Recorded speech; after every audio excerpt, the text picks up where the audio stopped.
ठाकरे यांनी देवेंद्र फडणवीसांना आता थेट इशारा दिलेला आहे। एकतर तू राहशील नाही तर मी राहीन असं उद्धव ठाकरे म्हणतात। आगामी विधानसभा निवडणुकांच्या पार्श्वभूमीवरती ठाकरे गटाची वांद्रे इथल्या रंगशारदा सभागृहामध्ये एक महत्त्वाची बैठक होती आहे आणि यामध्ये उद्धव ठाकरे बोलताना दिसतायत। ग्रामीण भागामध्ये या चोर कंपनीने आपल्या शिवसेना प्रमुखांचा फोटो लावला आणि बाळासाहेबांचं धनुष्यबाण। काही जणांनी मला सांगितलं उद्धव जी हम तो आपको वोट देना चाहते थे, मराठी लोकांनी सांगितलं, लेकिन हमने गलती से हुआ नारू को दे दिया। हे थोडं आहे, गोंधळाची परिस्थिती आहे। एक तर मशाल आपण स्वतः एक चित्र केले ते निवडणूक आयोगाकडे दिले आणि त्यांना विनंती केली की जसं पूर्वी आम्ही धनुष्यबाण जे चिन्ह आहे त्याचं चित्र आम्ही तुम्हाला करून दिलं होतं आणि तुम्ही आम्हाला ते मान्य करून दिलं होतं, तसं आमच्या मशालीचं चित्र सुद्धा तुम्ही आम्हाला मान्य करून द्या आणि मशालीशी साधर्म्य असणाऱ्या चिमणी असेल आणखीन काही असेल त्या निशाण्या तुम्ही मतपत्रिकेवरती ठेवू नका, ही विनंती आपण त्यांना केली। बघू काय होईल, त्याचा पण निकाल 60-65 वर्षात लागेल। पण तोपर्यंत आपली मशाल जी आहे ती घरोघरी पोहोचलीच पाहिजे, कारण लोकांच्या मनात राग आहेच। अगदी मराठी असो अमराठी असो, अगदी मुस्लिम लोक सुद्धा खूप मोठ्या प्रमाणात आपल्या सोबत आलेत, ख्रिश्चन आलेले आहेत, ख्रिश्चन पण आले, मुसलमान पण आलेले आहेत। आणि मी तर जाहीर सभेत अगदी मराठी चिता कॅम्पची सभा होती बरोबर ना, त्या सभेमध्ये अभी मुझे क्या पता सामने सब बैठे हिंदी में क्या भाषण, अचानक मला कारण समोर जी गर्दी होती जिथपर्यंत नजर जात होती तिथपर्यंत सगळी गर्दीच गर्दी, घरं दारं सगळी फुटपाथ तर भरलेच होते, सगळी गर्दी। आणि त्याच्यात मला कळलं की 90% जास्त वस्ती ही इथे मुस्लिम बांधवांची, मुस्लिम समाजाची। मग मी त्यांना सरळ विचारलं आपको लगता है की मैंने हिंदुत्व छोड़ा, सगळ्यांनी सांगितले नाही।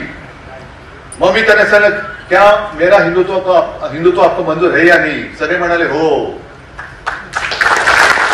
याचं कारण आपलं हिंदुत्व हे वेगळं आहे आणि यांचं हिंदुत्व हे वेगळं आहे। हे हिंदुत्व करतात पाहिजे, नुसतं तोडा फोडा आणि राज्य करा असं नाहीये, त्याच्याबद्दल पुढच्या जाहीर सभांमध्ये मी बोलेन। पण हे आग लावण्याचे धंदे हे करतील। आपल्यातले सुद्धा काही लोकांना आज सुद्धा फोन येत असतील, काही जण हा गेला तो गेला, जायचं तर उघड जा पण आत राहून दगाबाजी करू नका।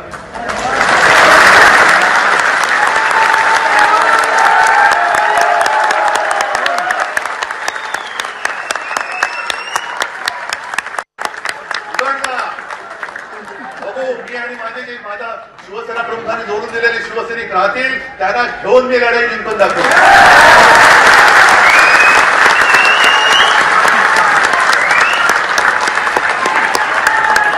पैसे मिळत आहेत म्हणून तुम्ही आपल्या आईशी गद्दारी करू नका।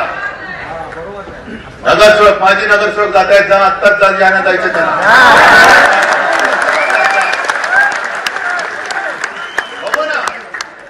मी काही या तर्फेने उतरवलं, इथं तुम्ही राहिला तर मी राहीन या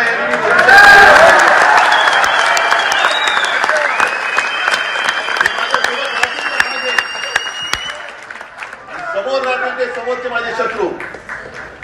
आणि हेच तर आपण असं म्हणतो बघ, गीतेमध्ये हेच तर सांगितलेलं आहे, गीतेचं सार दुसरं काय असू शकेल।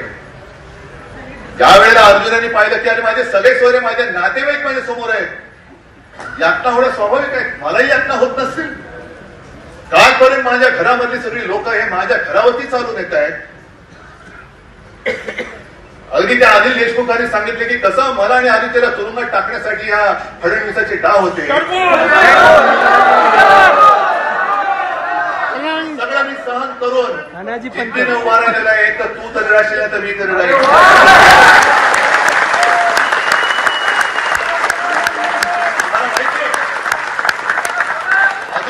अधिकृत पक्ष नाहीये, माझ्याकडे चिन्ह नाहीये, माझ्याकडे पैसा नाहीये, पण मी केवळ आव्हान देऊ शकतो आणि घेतोय ते तुमच्या ताकदीवर, तुमच्या भरोश्यावर।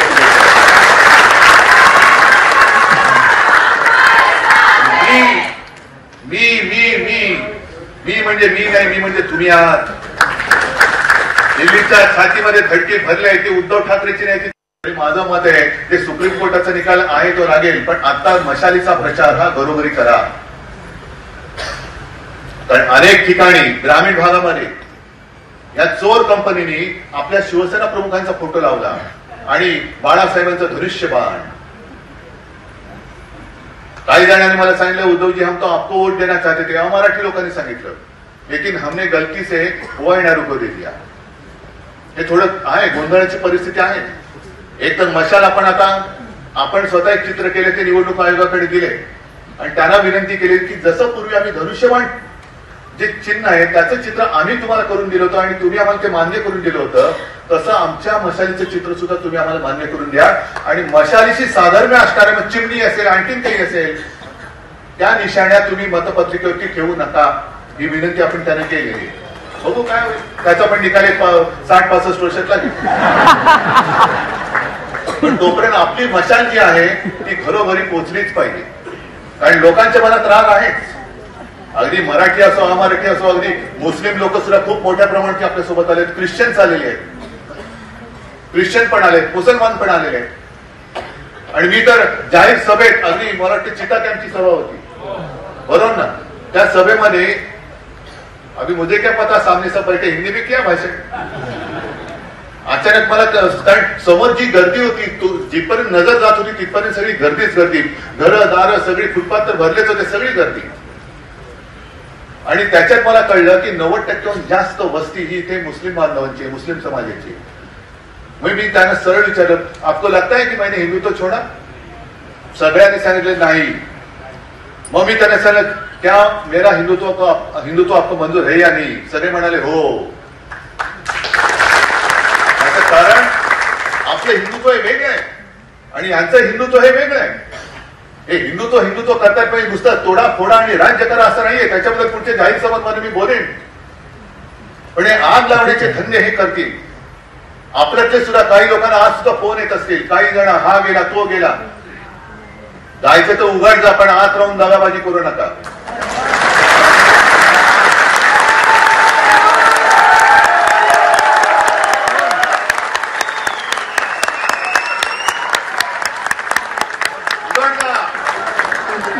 मी आणि माझ्या शिवसेना प्रमुखांनी जोडून दिलेले शिवसैनिक राहतील, त्यांना घेऊन मी लढाई जिंकून दाखवतो।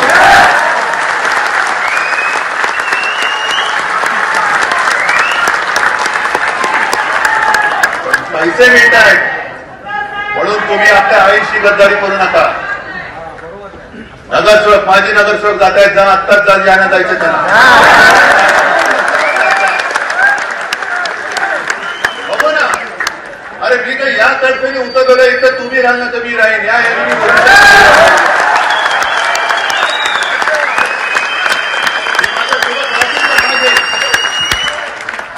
समोर राहतील ते समोरचे माझे शत्रू। आणि हेच तर आपण असं म्हणतो बघ, गीतेमध्ये हेच तर सांगितलेलं आहे, गीतेचं सार दुसरं काय असू शकेल। ज्या वेळेला अर्जुनाने पाहिलं की अरे माझे सगळे सोयरे, माझे नातेवाईक माझ्या समोर आहेत, यातना होणं स्वाभाविक आहे, मलाही यातना होत नसतील, कालपर्यंत माझ्या घरामधली सगळी लोक हे माझ्या घरावरती चालून येत आहेत। अगदी त्या अनिल देशमुखांनी सांगितले की कसं मला आणि आदित्यला तुरुंगात टाकण्यासाठी या फडणवीसाचे डाव होते, सगळं मी सहन करून जिद्दीने उभा राहिलेला आहे। तर तू तरी राहशील तर मी तरी राहील।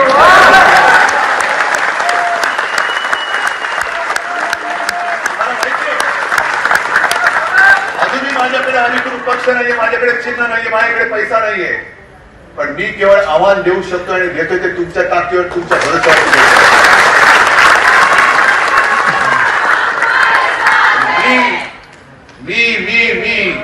मी म्हणजे मी नाही, मी म्हणजे तुम्ही आहात।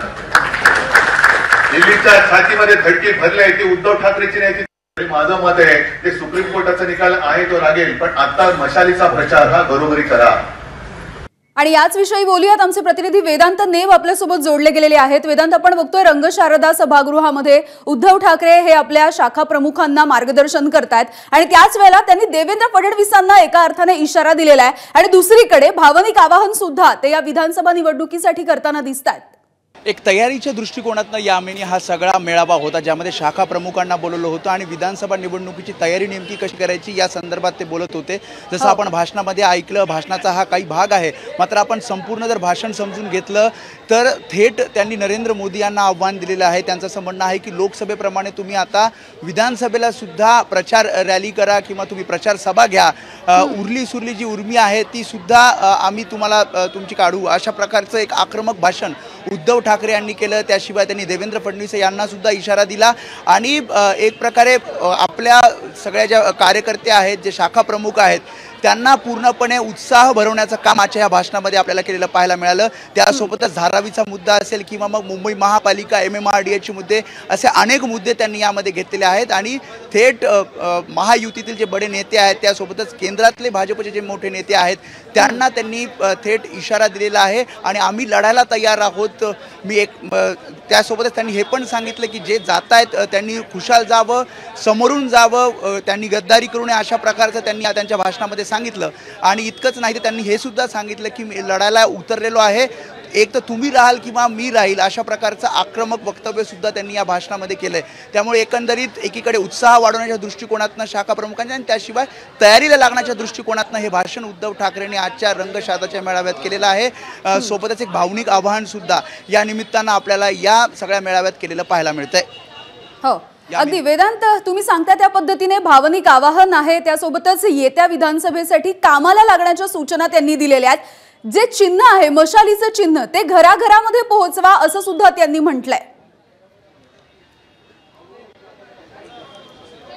नक्की ज्या प्रकारे आपण बघितलं लोकसभा निवडणुकीच्या वेळेस धनुष्यबाण आणि मशाल चिन्हामध्ये काही प्रमाणात मतदारांमध्ये गफलत झाली। अनेकांनी मशालीला मतदान करायचं होतं पण धनुष्यबाणला मतदान केलं असं उद्धव ठाकरे म्हणाले आणि त्यामुळेच मशाल जो भगवा सप्ताह ठाकरे गटाकडनं आता चालवला जाणार आहे, त्या भगव्या उत्साहामध्ये मशालीचं चिन्ह ठिकठिकाणी घराघरापर्यंत पोहोचवा असं आवाहन त्यांनी केलेलं आहे। शिवाय मतदार यादी एकदा नीट तपासून पाहावी, मतदार नोंदणी झालेली आहे का ते चेक करावं आणि गटप्रमुखांना त्यांनी विशेष सूचना दिलेल्या आहेत विधानसभा निवडणुकीच्या पार्श्वभूमीवर। त्यामुळे एक रणनीती नेमकी काय असणार, याचा पहिला टप्पा कसा असणार, हे सगळं मार्गदर्शन आजच्या या मेळाव्यादरम्यान केलं आणि त्यासोबतच विरोधकांवर सुद्धा आपण टीका केलेली पाहायला मिळते यामिनी। हो वेदांत, आपण बघितलेलं होतं अगदी काही दिवसांपूर्वी ज्या वेळेला भाजपचा मेळावा झालेला होता, त्यावेळेला फडणवीसांनी सुद्धा अशाच पद्धतीचं आवाहन आपल्या कार्यकर्त्यांना केलेलं होतं, भाजपच्या पदाधिकाऱ्यांना केलं होतं आणि आता सुद्धा म्हणजे थेट आव्हान उद्धव ठाकरे फडणवीसांना देत आहेत, एकतर तू तरी राहशील किंवा मी तरी राहीन। नक्कीच यामुळे आपण फक्त देवेंद्र फडणवीस नाही तर नरेंद्र मोदी यांना सुद्धा त्यांनी आव्हान दिलं। आपण जर संपूर्ण भाषण ऐकलं तर त्यामध्ये ते सांगतायत की नरेंद्र मोदी यांनी जसं लोकसभेला सभा घेतल्यात तशाच सभा त्यांनी आता विधानसभेला सुद्धा घ्याव्यात, लोक माझ्या बाजूने आहेत असं उद्धव ठाकरे म्हणतायत आणि त्यासोबतच जी काही उर्मी आहे केंद्रातल्या नेत्यांना ती उर्मी आता जर काढायची असेल तर तुम्ही विधानसभेला प्रचार सभा घ्या आणि त्या दृष्टिकोनातनं आम्ही सुद्धा लढाईला तयार आहोत आणि जे काही मार्गदर्शन करायचं होतं ते खास करून त्यांनी गटप्रमुख शाखा प्रमुखांना केलेलं आहे। शिवाय मुंबईचा विषय सुद्धा त्यांनी घेतला, धारावीचा मुद्दा असेल, त्यात महत्त्वाचं म्हणजे त्यांनी सांगितले की जर महाविकास आघाडीचं सरकार आलं तर धारावीचा जो प्रोजेक्ट अदानीला दिलेला आहे तो प्रोजेक्ट आम्ही रद्द करू, त्याशिवाय MMRDA सुद्धा आम्ही रद्द करू, त्याशिवाय त्यावर मुंबई महापालिका संपूर्ण MMR रिजनमध्ये काम करेल। अशा प्रकारचे काही जे काही निवडणूक जिंकल्यानंतर आपल्याला महाविकास आघाडीला नेमकं काय करायचं आहे अशी दिशा सुद्धा त्यांनी या सगळ्या संपूर्ण मेळाव्यामध्ये सांगितली आहे। त्यामुळे एकीकडे मुंबईला लुटलं जातंय असा आरोप वारंवार शिवसेना ठाकरे गटाच्या वतीने केला जातो, ते मुद्दे सुद्धा उद्धव ठाकरेंनी या सगळ्या मेळाव्यामध्ये घेतले आणि खास करून जसं तू म्हणतेस की देवेंद्र फडणवीस यांना थेट आव्हान त्यांनी दिलंय, नरेंद्र मोदी यांना त्यांनी थेट आव्हान दिलंय आणि आपल्या सर्व कार्यकर्त्यांना पदाधिकाऱ्यांना लढण्याच्या सूचना दिल्यात यामिनी। वेदांत, जसं विधानसभा महत्त्वाची आहे तसंच आगामी ज्या वेळेला होतील, ज्या वेळेला ठरतील त्याच पद्धतीच्या महापालिकेच्या निवडणुका सुद्धा महत्त्वाच्या आहेत आणि त्यापैकीच मुंबई महानगरपालिकेची निवडणूक, त्यामुळेच कदाचित हे सगळे विषय जे मुंबईशी संबंधित आहेत, धारावीचा मुद्दा आहे, MMRDA आणि मुंबई पालिका असे जे मुद्दे आहेत ते उद्धव ठाकरेंनी घेतले असतील। जसं यामध्ये मी सांगितलं की मुंबईतल्या सर्व शाखा प्रमुखांना गटप्रमुखांना बोलवलं होतं, त्यामुळे निश्चितच विधानसभेनंतर महापालिकेच्या निवडणुका येणार आहेत आणि त्या दृष्टिकोनातनं दोन्ही या निवडणुकीच्या तयारीला आपल्याला लागायचं आहे अशाच प्रकारे सूचना त्यांना दिल्या। जसं तू म्हणालीस की धारावीचा असेल, MMRDAचा, मुंबई महापालिकेच्या ठेवींचा, असे अनेक मुद्दे त्यांनी घेतले। त्याशिवाय नगरसेवक नाही आहेत त्यामुळे प्रशासकांमुळे कामं कशी रखडली आहेत हे सुद्धा त्यांनी विषय मांडला, त्यासोबत जी विकास कामं सुरू आहेत वेदांत, काही क्षणांसाठी तुम्हाला थांबवते, तुम्ही असेच सोबत राहा। आपल्यासोबत भाजपचे नेते प्रसाद लाड आहेत। प्रसादजी, आपण पुन्हा एकदा उद्धव ठाकरे नेमकं काय म्हणाले ते ऐकूयात आणि त्यानंतर तुमची प्रतिक्रिया। मी नाही, मी म्हणजे तुम्ही आहात. ते सुप्रीम कोर्टाचा निकाल आहे तो लागेल, पण आता मशालीचा प्रचार हा घरोघरी करा. कारण अनेक ठिकाणी ग्रामीण भागामध्ये या चोर कंपनीने आपल्या शिवसेना प्रमुखांचा फोटो लावला आणि बाळासाहेबांचं धनुष्यबाण. काही जणांनी मला सांगितलं, उद्धवजी हम तो आपको वोट देना चाहते थे. मराठी लोकांनी सांगितलं, लेकिन हमने गलती से वो एनआरओ को दे दिया. हे थोडं आहे, गोंधळाची परिस्थिती आहे. एक तर मशाल आपण स्वतः एक चित्र केले, ते निवडणूक आयोगाकडे दिले आणि त्यांना विनंती केली की जसं पूर्वी आम्ही धनुष्यबाण जे चिन्ह आहे त्याचं चित्र आम्ही तुम्हाला करून दिलं होतं आणि तुम्ही आम्हाला ते मान्य करून दिलं होतं, तसं आमच्या मशालीचं चित्र सुद्धा तुम्ही आम्हाला मान्य करून द्या. आणि मशालीशी साधर्म्य असणाऱ्या, मग चिमणी असेल, आणखीन काही असेल, त्या निशाण्या तुम्ही मतपत्रिकेवरती ठेवू नका, ही विनंती आपण त्याने केली. बघू काय होईल, त्याचा पण निकाल 60-65 वर्षात लागेल. पण तोपर्यंत आपली मशाल जी आहे ती घरोघरी पोहोचलीच पाहिजे. कारण लोकांच्या तर प्रसादजी, उद्धव ठाकरे यांचं भाषण आपण ऐकत होतो. या भाषणामध्ये ते पुढे असंही म्हणाले की एकतर तू राहशील किंवा मी राहीन. देवेंद्र फडणवीसांना त्यांनी हा इशारा दिलेला आहे. दुसरीकडे मोदींना सुद्धा त्यांनी सांगितलंय, ज्या पद्धतीने लोकसभेच्या वेळेला तुम्ही महाराष्ट्रामध्ये आलात, प्रचार सभा घेतल्यात, तशा प्रचार सभा यंदाच्या वेळेला विधानसभेमध्ये सुद्धा घ्या. पहिली गोष्ट तर एक तर तू राहशील किंवा मी राहीन या विषयावरती आम्ही देखील त्यांना ते आव्हान त्यांचं स्वीकारतो. कारण देवेंद्र फडणवीसांना इशारा देण्या इतके देवेंद्र फडणवीस छोटा माणूस नाही आहेत. ज्या पद्धतीमध्ये स्वतःच्या कार्यकर्त्यांचं मनोबल वाढवण्यासाठी मी राहीन तू राहीनची भाषा जे करताय, त्यांचं मानसिक संतुलन बिघडलेलं आहे. महापालिकेतला मलिदा बंद झाला, महापालिकेतली दुकानदारी बंद झाली, स्वतःचं सरकार गेलं, पक्ष गेला, ह्या व्यथेतून आता ते त्याच्या कार्यकर्त्यांचं मानसिक संतुलन वाढवण्याचा प्रयत्न करतात. ज्या पद्धतीमध्ये उद्धव ठाकरेंची ही भाषा आहे, या भाषेला, त्यांच्या चॅलेंजला आम्ही देखील ओपन चॅलेंज घ्यायला तयार आहोत. त्यामुळे ह्या येणाऱ्या निवडणुकीत ते काय करतात आणि आम्ही काय करतो ही महाराष्ट्रातली जनता पाहिल. यांनी 2.5 वर्षामध्ये फक्त फेसबुक लाईव्हच्या माध्यमातून सरकार चालवलं आणि ह्या 2.5 वर्षात एकनाथरावजी शिंदेनी संपूर्ण राज्याचा, मुंबईचा विकास केला आणि एकही रुपयाचा भ्रष्टाचार न करता विकास केला.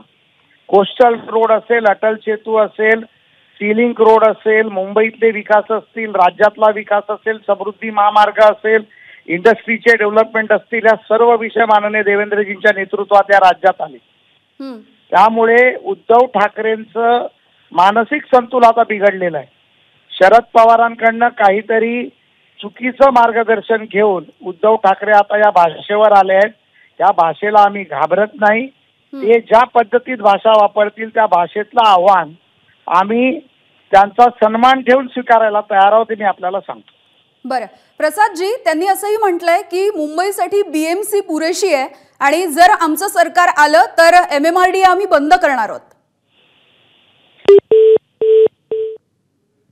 प्रसाद लाड यांच्यासोबतचा संपर्क आपल्याशी तुटलेला आहे. तर आपण सध्याची ही मोठी बातमी बघतोय.